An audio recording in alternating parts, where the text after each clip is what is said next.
So let's actually experiment with isolation levels and see how they affect transactions.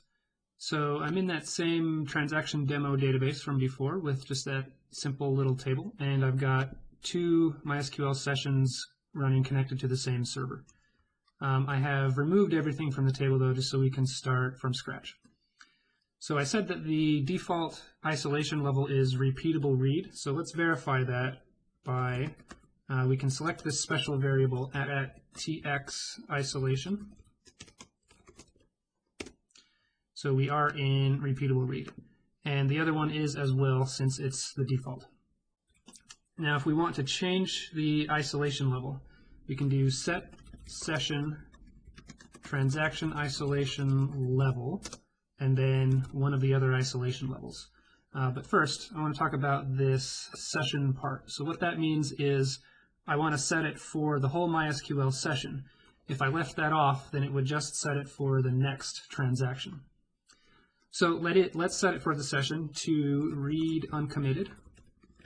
That's the lowest isolation level, the least synchronized. And I'll just copy that and do it over here in the other session, so they are now both in read uncommitted. Okay, so let's see what read uncommitted does. So I'll start a transaction in both. And over here I will insert something. Insert into A values 1. And over here I will select star from A. And I can see the 1. So that is read uncommitted. So even though this insert was inside of a transaction and that transaction has not been committed yet, we can read it. But now what if I roll back this transaction and then I just run the exact same command again back to back and I get a different result? So that right there, this read followed by this read returning different results, that is the non-repeatable read phenomenon. So let's just roll back this other transaction as well.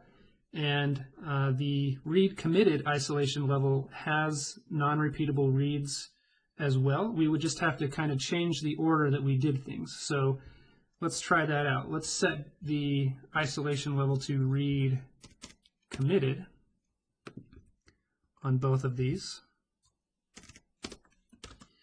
And start a transaction here, start a transaction here. And so if I just do the select first, so let's select star from A, we get the empty set. If I do that insert, okay, now if I select star from A, it returns the same result. So it appears as though I'm getting repeatable reads. But as soon as I commit this transaction,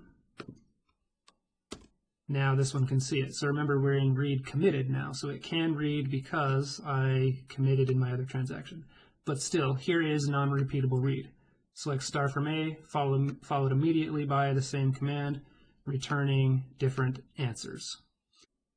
The next isolation level up, which is repeatable read, would prevent this from happening. But these lower isolation levels are still useful. Like if you can prove that two transactions will not interfere with each other, maybe they're both read-only, or at least maybe they're only modifying completely separate tables or separate rows, then you might want to use these lower isolation levels since they are faster. The only reason not to always use serializable is because serializable can stall reads and writes in other transactions.